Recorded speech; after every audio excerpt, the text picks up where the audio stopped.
nëse kemi një emër të përveçëm dhe po synojmë që të jenë veç se 80 apo 81 veta në sallë në këtë legjislaturën e 10, ky do të ishte një rrezik tepër i madh.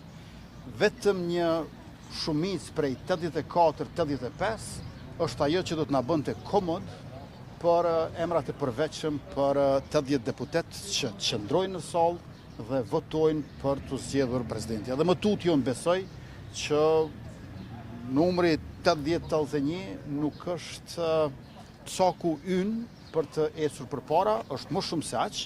80-81 duhet të jetë rezultati mbram në rastin më të keq.